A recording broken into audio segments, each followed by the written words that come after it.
The Sabian FRX cymbals, or the Frequency Reduction series, is the latest and greatest in cymbal innovation, hot and fresh straight out of the NAMM oven, though I'm a few months late. These cymbals have a ton of holes in them, and holes in cymbals is nothing new, but I'll say that the holes in these cymbals are more thought out and serve a more specific purpose. The FRX series has a bunch of holes around the bell and the edge of the cymbal, and the thought behind the placement is that it removes a lot of the, harsh tones of the cymbal, which lowers the perceived volume of them. And these are not low volume cymbals, but the frequencies produced by the holes allow them to sit perfectly in the mix no matter how hard you play, and that's according to Sabian. So if you know me and my channel, or if you read the title, then you know I'm about to drill a bunch of holes in a cymbal. I'm going to do it to a set of hi-hats, and as much as I want to test it out on my pair of groove hats, I like these too much and don't want to regret it if I mess up. So instead, I have a pair of these stupid cheap mono price hi-hats that I got online from Walmart. They're like 40 bucks, I think. So if I mess these up, I really don't care. So with that being said, let's get to drilling. Well, actually, before I start drilling, I need to lay out all the holes, and whenever you drill multiple holes in a cymbal, you want to make sure that you take the time and lay everything out and make sure that all the holes fit before you start drilling. And on top of that, it'll leave you with a clean and professional looking cymbal. So if you're following along at home, I'm doing 32 holes per row, just like how Sabian did it.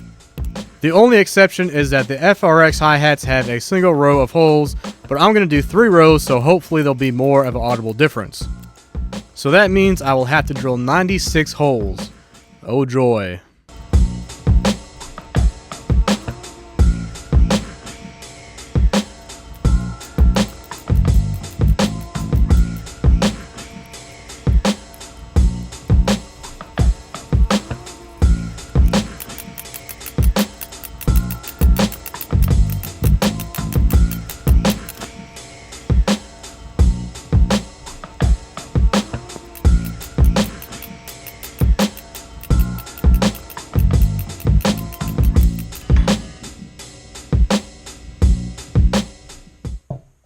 With all the holes laid out and center punched, I'm ready to drill now. I'm going to use a 3/16 of an inch drill bit just because it seems proportionally correct. Also, it seems close to the size that Sabian uses. And for all you longtime viewers out there, you know that this is the size hole you need to install rivets. So down the road, if I want to, I can install a bunch of rivets on this.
So I kind of failed with this one since after I drilled all the holes, the hi-hats were louder. They do sound different, and I like how they sound now compared to how they were before, but they're just not like an FRX cymbal. Usually I'll know the outcome when I start on a project, but with this one I really had no idea what to expect. And if you think about it, I guarantee Sabian did tons and tons of research before coming up with any sort of usable result that they were proud to put their name on, while I was just like, yeah sure, put some holes in it. Also, this is kind of my bad, but I looked more closely at some pictures of the FRX hi-hats and all the holes are on the bell, while mine, they didn't even touch the bell. And also, I added 3 times more holes than Sabian did, so this is totally a fail in making an FRX cymbal, but a success in turning a janky pair of hi-hats into something usable. So actually I have another pair of these hi-hats, and one of my buddies has a pair of these as well. And I know he's trying to do something with his, and I'm trying to do something with mine, so if any of you guys have any sort of ideas, please let me know. But I'd totally love to get my hands on an FRX cymbal just to hear it and see it in person, so Sabian, if you're watching, hit me up. But yeah, as always, if you have any questions or suggestions, please leave them in the comments. So that's it for this one. Thanks for watching.